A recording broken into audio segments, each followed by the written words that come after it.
Presented by Suraj Surya. जो बजे लगावेलु तू होठे लालिया आए हाय जो बजे लगावेलु तू होठे लालिया छपरा सिवान हिलेला बोलिया जो बजे लगावेलु तू होठे लालिया छपरा सिवान हिलेला बोलिया छपरा सिवान हिलेला बोलिया छपरा सिवान हिलेला बोलिया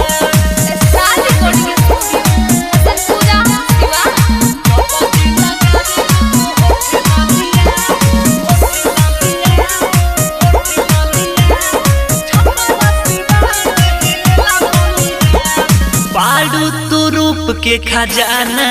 हो भइल बा सभे दीवाना हो देखी के गोदी मन नाही माने कातिल बाना जे जाना हो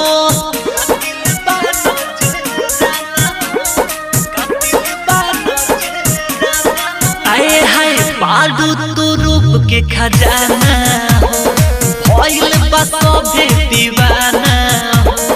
देखी के गोदी मन नाही माने कातिल बाना जे जाना हो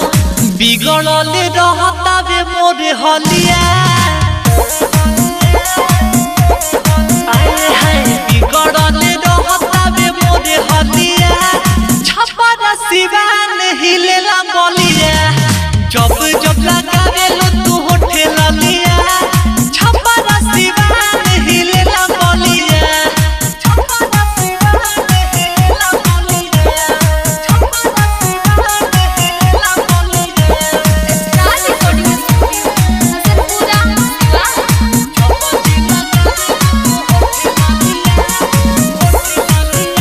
Presented by Suraj Surya. मानिल मोरे कहनवा हो कहता के पिकरनवा हो ऐसे जे फैशन करब हुए गोहरी देखी निकल जाई जानवा हो